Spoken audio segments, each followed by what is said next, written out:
el podcast de La Lobera. Feminismo desde cero.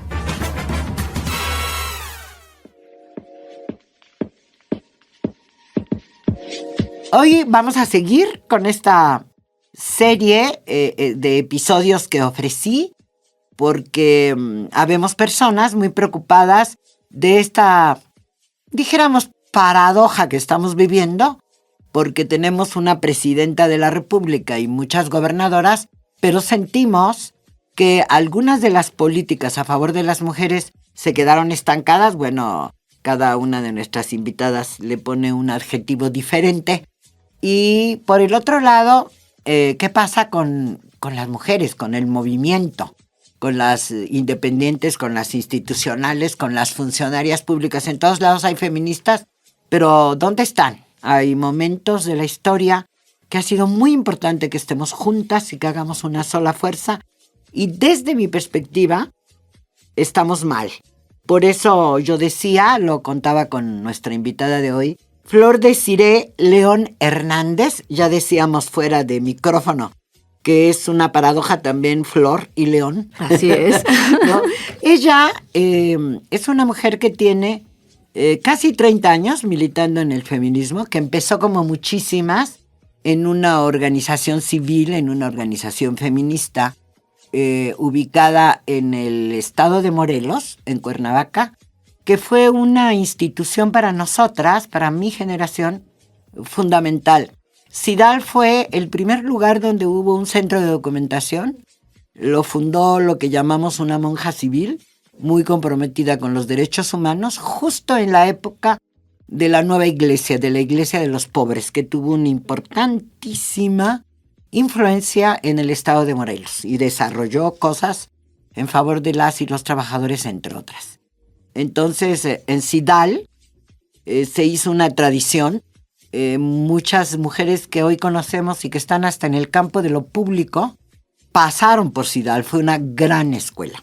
Deciré además de que entre sus contradicciones de la vida, no nada más el león, es que es arquitecta y es feminista, para quien piense que nada más se es feminista si se estudian cosas que se parecen al feminismo. Vamos a platicar con Desirée, que ahora tiene una función, una responsabilidad muy importante en el Instituto Nacional Electoral, en el INE. En el INE, donde justo ahora, en estos días, se discuten las reglas de cómo vamos a elegir juezas y jueces y no sé qué más en junio, y donde han salido decisiones, no sé si estés de acuerdo conmigo, fundamentales, como claro, el tema de la paridad entre las gobernadoras y algunas otras cosas. La 3 de 3 también se inició en el INE. Así es. Desirée, muchas gracias. Al contrario, Sara. ¿Cómo se llama tu puesto? Se llama directora o titular de la UTIGIM, es la versión más corta porque es Unidad Técnica de Igualdad de Género y No Discriminación. Las siglas, UTIGIM. UTIGIM. Esas unidades están en casi todas las instituciones públicas, hay que decirlo. Luego iremos platicando de eso. Cuéntame, Desirée, ¿tú cómo ves? ¿Yo tengo razón? ¿Estamos en crisis? A mí me encanta primero poder estar aquí, Sara. Primero desde ahí. Gracias. Porque es un regalo de la vida que voy a guardar este momento entrañable en mi baúl precisamente de recuerdos poderosos. Porque estoy con una institución. Yo sé que eso no te gusta, pero reconocerte es para nosotras fundamental. Entonces cierro mi paréntesis de reconocimiento. Me van a despedir un día de aquí del Sol No, de es México, un regalazo porque quienes estamos formadas en el feminismo, pues precisamente reconocemos parte de estos aportes. Segundo, me encanta que comencemos con las provocaciones porque si no, no sería Sara Lobera. Sara Lobera pone precisamente ese acento para que a partir de estas provocaciones podamos, algunas podrían decir, degustar, desmenuzar, desestructurar lo que está pasando en este momento. Yo creo que no está en crisis. La crisis es algo constante en nuestras vidas y creo que en los feminismos tendríamos que reconocer el gran momento que estamos, por un lado, en la práctica feminista, en esta que ponemos en el día a día, y segunda, en el momento político en el que nos encontramos. En muchísimos momentos hemos hablado que Cuerpo de Mujer no asegura esta conciencia de género, y claro que tenemos un principio constitucional que es la paridad, no fue de gratis, fue un trabajo conjunto y articulado entre mujeres, activistas, defensoras, funcionarias, políticas, para que se lograra desde 2014 y luego 2019 la paridad en todo. Y ya hemos logrado la paridad cuantitativa, el número de mujeres que hoy en día están 50-50 en la Cámara de Diputadas y de Diputados, en el Senado, también en los congresos locales, no en las presidencias municipales, que es donde más tenemos deuda, pero el número no nos está asegurando la paridad cualitativa, la transformación. Dicho de otra manera, nos falta trabajar para que las mujeres hagamos otra forma de hacer política que contribuya precisamente al cumplimiento de la igualdad, de los derechos de las mujeres, garantizar los derechos de las mujeres. Así que tenemos un arduo trabajo, es un gran momento de crisis y las crisis también vienen con oportunidades. Y las oportunidades es que pudiéramos reconocer en qué sí hemos avanzado, en qué no hemos avanzado y en dónde están los retrocesos. Parte de esos retrocesos podría ser, lo que habíamos platicado, es los mecanismos para el adelanto de las mujeres o las unidades de igualdad de género, que también no son de gratis. Los mecanismos se refiere, deciré, a lo que conocemos como institutos o secretarías de la mujer. Así están considerados en la plataforma de acción de Pekín o desde antes, desde hace 30 años. Quizás desde el 85 en Kenia. A ver, pero esos son como las acciones del gobierno. Uh-huh. Y yo digo, está en crisis el movimiento, el que empuja siempre. ¿Cómo lo viste? Porque yo digo que 6 años se quedaron calladas mis compañeras de generación, pero surgieron otras cosas, ¿no? Que fueron a dar lata ahí al INE, por cierto, te tocó. ¿Ya cuánto tiempo tienes ahí? Yo tengo 2 años como titular de la unidad. Sin embargo, desde mi feminismo, pues he estado muy vinculado a la defensa de los derechos político-electorales. En el 2015 me tocó como activista defender la paridad vertical y horizontal. Y gracias al movimiento feminista que en alianza con las funcionarias que estaban en el INPEPAC, logramos el precisamente acuerdo 005, que fue el acuerdo de paridad vertical y horizontal, que sentó precedente precisamente para que en otros estados se fuera dando. Entonces, pues sí, al ser en el Instituto Nacional Electoral, pues se han dado los principios, se ha garantizado el cumplimiento de la paridad, lo que tú decías, la 3 de 3, hoy 8 de 8, que creció para que se pueda garantizar a que ninguna persona violentadora pues llegue al poder. Necesitamos ahí todavía reflexionar porque falta mejorar en el andamiaje legislativo y normativo. También todo lo que tiene que ver con acciones afirmativas, asegurar que mujeres, hombres indígenas, hoy en día también afro, mujeres y hombres con discapacidad, migrantes, de la diversidad sexual, tengan precisamente espacios para poder participar en la política. Así como eso, pues hay muchos más temas que es muy importante podamos reflexionar en este podcast que es tan gustado para todas nosotras y que disfrutamos. Yo lo disfruto cada que vengo de Cuernavaca a la Ciudad de México. Pongo mi podcast de La Lobera y empiezo a escuchar precisamente, me empiezo a dotar de herramientas feministas de diferentes compañeras que han pasado por acá. Y eso es lo que hace, me parece, parte de la riqueza del feminismo, mejor dicho. Es como recuperar de cada una de ellas qué es lo más valioso para la actividad que hoy en día tenemos. Bueno, y estabas empezando por el mecanismo y decías, yo digo, le hemos puesto demasiado y yo creo que avanzamos muy rápido. En pasar del voto a las poquitas diputadas y de repente a las cuotas y de repente a la paridad. Yo creo que fue un periodo muy pequeño. Y no sé si le hemos puesto demasiada carne al asador respecto de la representación política que a veces nos decepciona. Y lo otro que tú decías, el feminismo es para transformar. Yo es el que digo que está estancado. Yo digo que está estancado una parte. Si nos regresamos, vamos a ir yendo y viniendo. Por ejemplo, en el 87. En el 87 se crea la Secretaría de las Mujeres en Guerrero. Es el primero que existe. Y si nos revisáramos la Secretaría de la Mujer... de Ruiz Massieu. Si revisáramos, ¿sabes? Sí, claro. Si revisáramos la Secretaría de las Mujeres de Guerrero, ¿qué tanto se ha logrado y qué no? Podríamos reflexionar que no garantiza que tener el rango de secretaría sea el gran mecanismo para que se dé el cumplimiento de los derechos. Se ha dado mucho en torno a la voluntad política de quien esté gobernando. A mí me tocó ser testiga en el 2015, si no me equivoco, o 2009, de muy buen trabajo, teniendo como titular en la Secretaría de las Mujeres a la maestra Rosa María Gómez Saavedra. Hizo un trabajo muy importante. Después, como pasa luego... El primer gobierno perredista, por cierto. Así es. En 2009 en Guerrero. Muy buen trabajo. Rosa María. Bueno, si revisáramos qué tanto se ha hecho, qué tanto se ha logrado, qué políticas públicas tienen continuidad o no, podríamos, precisamente reconocer qué tanto conviene tener a un mecanismo a nivel de secretaría y qué no. Y eso lo quiero poner de la mano con que en el 2018 en Morelos, en la entidad de donde yo vengo, donde fuiste tú responsable del mecanismo. Ajá, así es. Se llama Instituto. Instituto de la Mujer. Hubo una transformación de pasar de una dirección de un espacio descentralizado perteneciente al gobierno del Estado, pasó a ser un órgano autónomo constitucional en el 2018.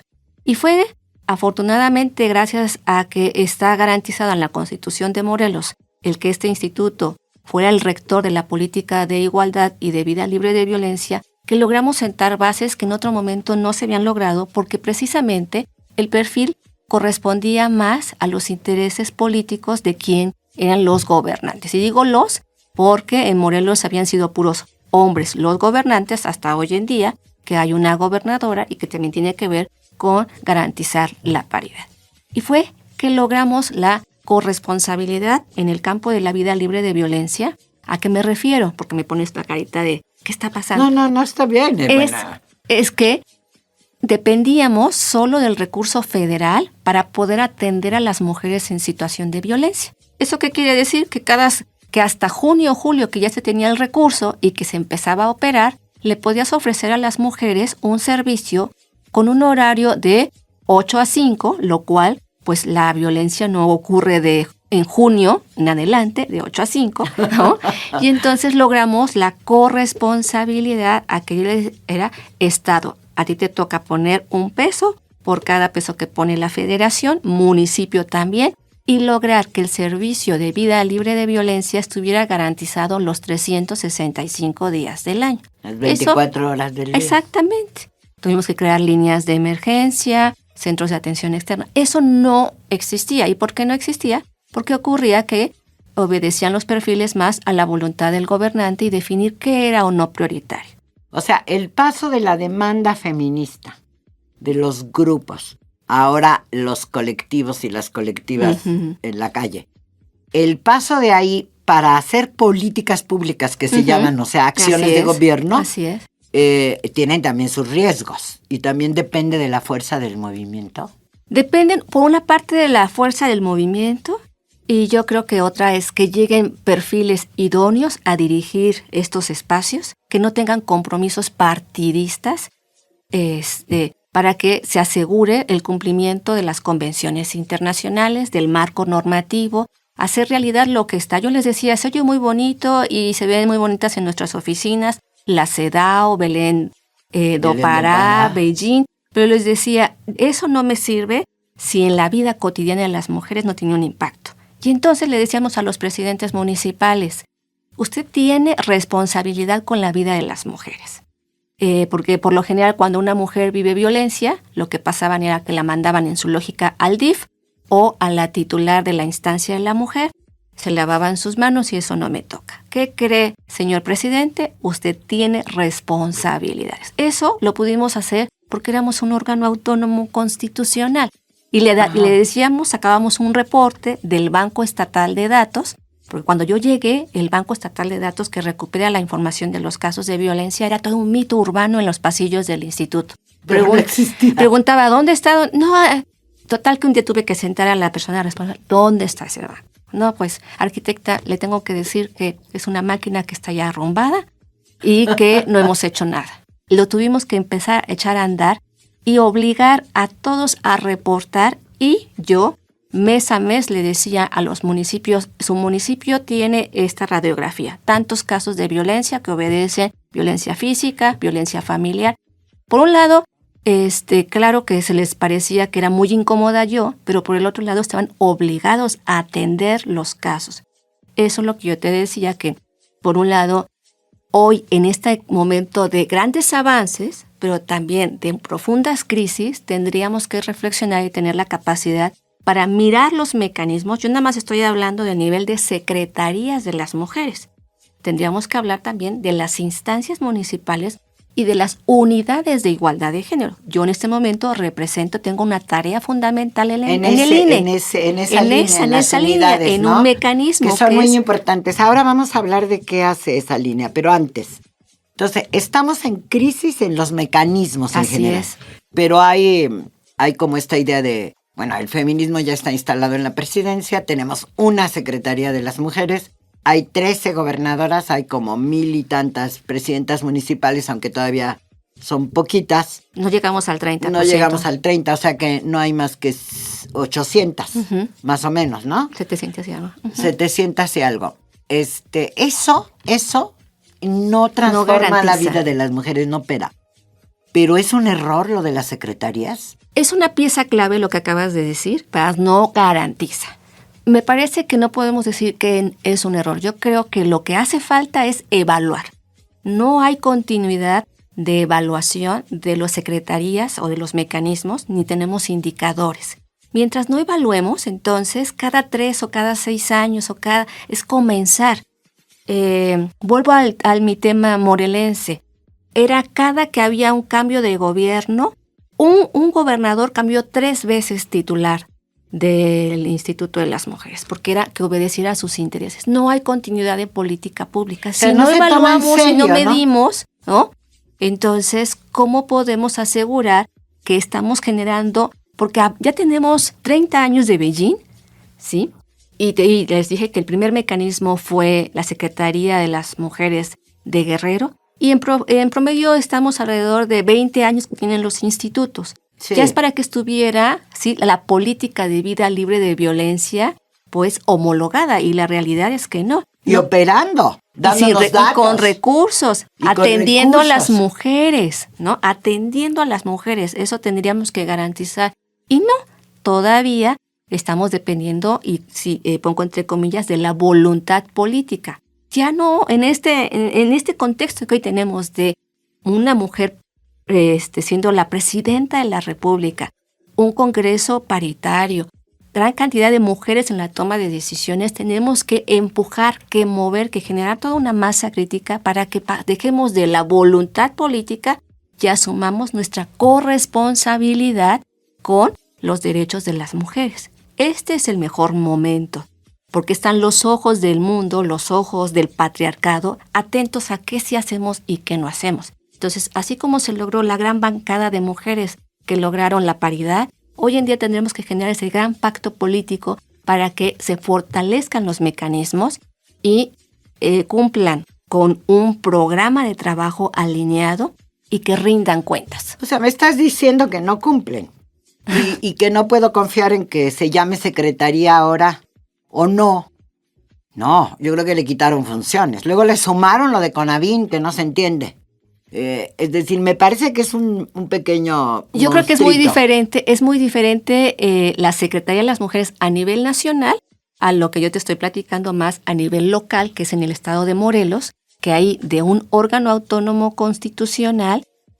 Con la llegada de la gobernadora está creando la Secretaría de las Mujeres. Ah, la gobernadora la va a cambiar. Ahí le va a quitar la autonomía. Están en esa discusión con el Congreso del Estado si va o no a continuar el instituto o se asegura la continuidad del órgano autónomo y se tiene una Secretaría de las Mujeres. Ese es un caso específico en Morelos.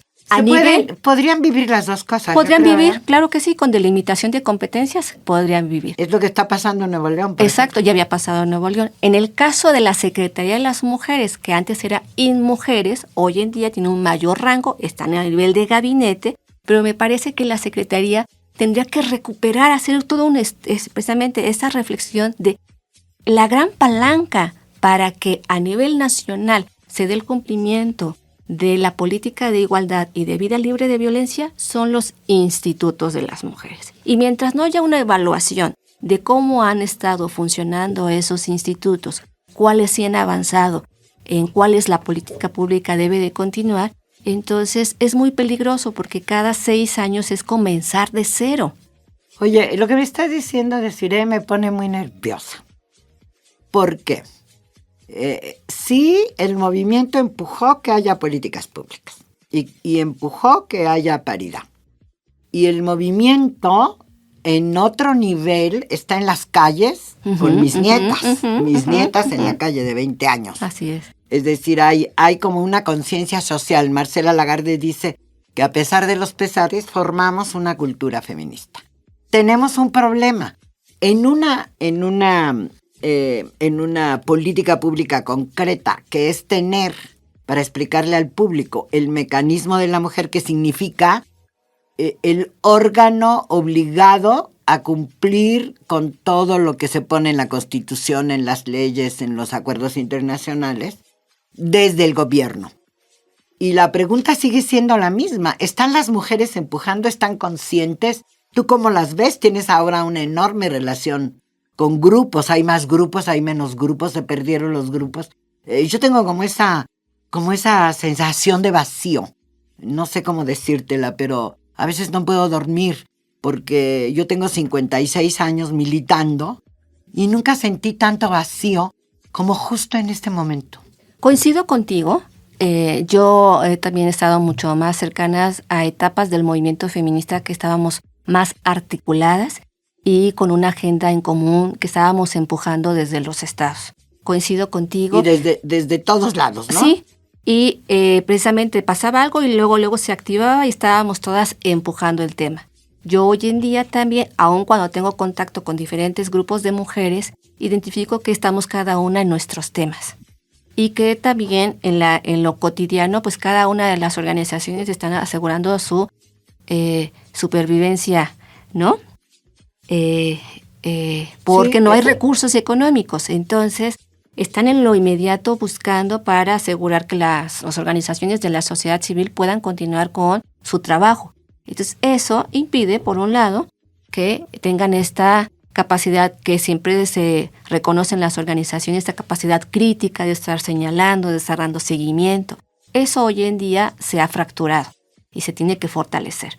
Porque gracias a todas ellas que empujaron es que hoy en día tenemos lo que tenemos. Sí, claro, y que no es poco. Yo lo reconozco todo, ¿no? Que no es poco, no. Aunque hay decepciones como el acuerdo, por cierto, morelense en la Cámara de Diputados. Quiero decir que no iba a ser definitivo, pero sí es una actitud, ¿no? Llevamos a muchas mujeres a la paridad y esas mujeres están defendiendo a un señor, cuando menos sospechoso. Nosotras no somos el Ministerio Público, pero el señor es sospechoso de ser un violentador. Y la 3 de 3 está en la Constitución. O sea, como que las diputadas, también estarás de acuerdo en eso. A ver, tú que fuiste directora del instituto, que estuviste en gobernación, en la CONAVIM, que has estado dando seguimiento con toda seriedad, porque las feministas se tuvieron que convertir en profesionales tremendas. Cuando ella dice indicadores, yo no sé qué quiere decir. Yo nunca he buscado indicadores de nada. Pero se volvió una ciencia. La política pública para mejorar la vida de las mujeres, y muchas mujeres como tú hicieron estos esfuerzos. ¿Qué nos está diciendo? A ver, ahora que estás en el INE, los partidos políticos no cumplen con la capacitación. No hubo dinero para la capacitación los últimos 6 años fuera del INE. Por un lado, al interior de los partidos políticos es ahí donde tenemos que hacer el mayor trabajo. Tenemos afortunadamente ya una década asignada una prerrogativa que se le llama del 3% que cada partido debe de utilizar y se debe de fortalecer. Y se debe de fortalecer para que ese 3% se ejecute impecable. ¿A qué me refiero? A que tenga realmente, que esté alineado por un lado con prevenir, atender, sancionar, erradicar la violencia, esa es una línea, pero también fortalecer los liderazgos políticos de las mujeres. Mientras al interior de los partidos políticos no se esté dando estas condiciones, vamos a seguir teniendo las consecuencias como parte de la expresión que tuvimos hace semanas en el Congreso, cuando pasó el caso precisamente de Morelos, que hablabas de el diputado, ¿no? Entonces sí, necesitamos. Recientemente, el 28 de marzo, tuvimos sesión en la Comisión de Igualdad de Género en el Instituto Nacional Electoral y se presentó ahí un documento de recomendaciones para fortalecer el ejercicio del 3%. Te lo puedo hacer llegar, Sara, es público. Usted le da www.ine.mx, se va hasta abajo de la página y dice igualdad, le das clic ahí en igualdad y es el micrositio de la unidad. Ahí está, ahorita en destacados, aparece un carrusel y aparece lo de la Comisión de Igualdad. Le vas a dar clic y están todos los documentos públicos para que puedan conocerlos. Entonces, y para que los utilicen. Las recomendaciones a los partidos políticos que decíamos no trabajan Así en eso, es. son una parte de responsabilidad. Entonces, y la responsabilidad está en que la ciudadanía los conozca y les dé seguimiento y los evalúe.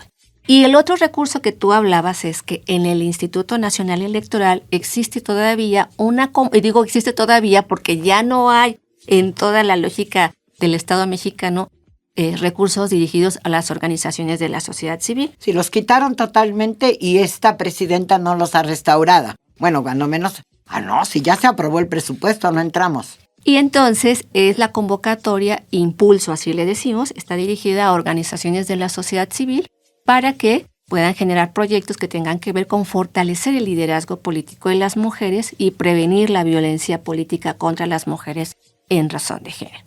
Entonces, existe esa iniciativa como otras más, pero esa es donde la mayoría del recurso va dirigido a organizaciones de la sociedad civil. Muy bien. Tienen ya más de una década, tiene 15 años esa convocatoria y sería muy importante que participen. Entonces, regresando a la gran provocación de la pregunta detonadora si estamos o no en crisis, sí estamos en una crisis, hay que reconocerla, pero también es el mejor momento para que con los liderazgos de las mujeres en estas posiciones claves se pueda avanzar. Yo creo que es un gran momento para la Secretaría de las Mujeres a nivel nacional para que precisamente se puedan fortalecer, acompañar que se fortalezca en los estados a los mecanismos para el adelanto de las mujeres. Pero quitaron también el PEMEF y el dinero para los estados.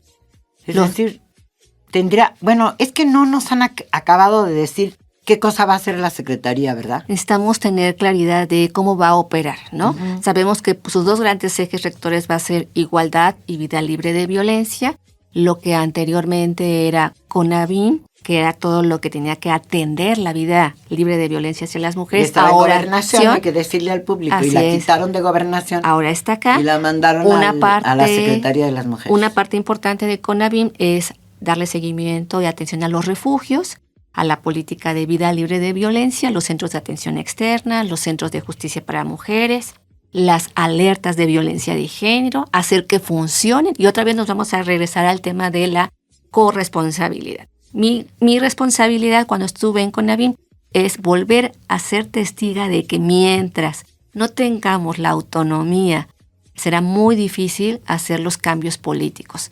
Y muchas de que un estado fuera o no decretado, pues les pone muy nerviosas a las y los gobernantes, ¿no? En vez de atender esa responsabilidad y generar, como es el mecanismo, una emergencia inmediata de acciones urgentes que tienen que atenderse para que aseguren la vida de las mujeres. Sí, porque, y hablando otra vez de la crisis y el balance de 30 años de políticas públicas, porque bueno, en México se aceleró, se hizo todas las modificaciones legales. Sí. Dice Andrea Medina, que la conoce. Claro. Dice, pues es muy importante que esté en la ley porque es reclamable. Sí. Es reclamable. Pero hay que hacer que eso se convierta en la vida cotidiana de las mujeres. Que las leyes, que es este gran andamiaje normativo y que de lo normativo pasa a política pública, no pasan inmediato, no es una varita mágica de que se destine la ley y en inmediato se construye la política pública. No, tenemos que hacer que se construya la política pública con recursos, porque luego son recursos limitados, evaluarlas y darle seguimiento. Es que tú has puesto la agenda de lo que le toca a la política pública. Muy bien. Hacer efectiva la ley, cumplir con la ley, es decir, con instituciones o políticas públicas, y la autonomía, la destacas. ¿Tú estarías de acuerdo conmigo, Desiree, que nos conocemos hace tanto tiempo Creo que ella dijo que fue responsable del mecanismo de la mujer autónoma en el estado de Morelos, que estuvo en Conavin. ¿Has dado clases? Creo que muy pocas, ¿no? Sí. Bueno, más que dar clases, me gusta recuperar que desde CIDAL fui formada en la educación popular feminista. Y entonces facilito, ¿no? Me encanta facilitar talleres y construir el conocimiento con todas las mujeres en horizontal. Fíjense, ese es un gran legado. Ese gran legado del movimiento feminista, que yo lo rescato como una de las columnas de nuestros éxitos cuando los hemos tenido avances, yo digo que eso está en retroceso también, porque si los organismos civiles donde acuden o militan las feministas no tienen recursos, eso está parado. Vamos a estar examinando esta situación. Me parece que yo retomaría de tu propuesta, de tu ánimo, el tema de estamos en un momento histórico con una gran oportunidad. Totalmente. Todavía 2025, a pesar del año de ser el año de la mujer indígena, el presupuesto no varió, está sin recursos el anexo 13, que era como el lugar a donde estaba el dinero para estas cosas de las mujeres, y tenemos todavía muchas preguntas cuando la paridad indica que las mujeres que llegan no saben. Bueno, ya dijiste que los partidos políticos. Entonces vamos desenredando la madeja de esta crisis con barruntos de retroceso. ¿Estarías de acuerdo en que hay barruntos de retroceso? Sí, yo creo que es muy importante nombrarlos, no tenerles miedo, porque si los nombramos, podemos estudiarlos y podemos reconocer y podemos ver qué hay que hacer. Si lo tenemos escondido, tarde o temprano va a salir. Y va a salir con una consecuencia. Muy bien, Desiree. Entonces, desde aquí podemos hacer juntas un llamado. ¿Dónde están los grupos de mujeres feministas que vengan al podcast rápidamente a contarnos qué van a hacer con esta crisis y estos barruntos de retroceso? Claro que sí. Bueno, y entonces, como el tiempo es nuestro mayor dictador, el recurso que menos tenemos las mujeres, ¿no? Además de que no tenemos las mujeres ese recurso, que es tiempo para nosotras, tampoco tenemos tiempo para hablar infinitamente en el podcast de La Lobera. Quiero agradecer en primer lugar a la Organización Editorial Mexicana por este espacio de escucha de las voces de las mujeres, al equipo que lo hace posible, donde está Natalia Castañeda Páez y ahora Mariana López Martínez en la producción y la edición del podcast cada semana. Y este día está con nosotras del equipo de video de la OEM, Tania Domínguez García. Gracias a ella estaremos en el YouTube también, además de escucharnos en todas esas plataformas del podcast.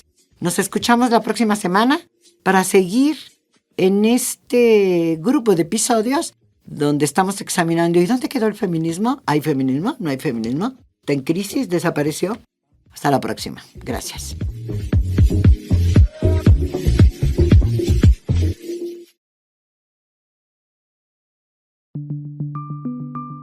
Esta es una producción de la Organización Editorial Mexicana.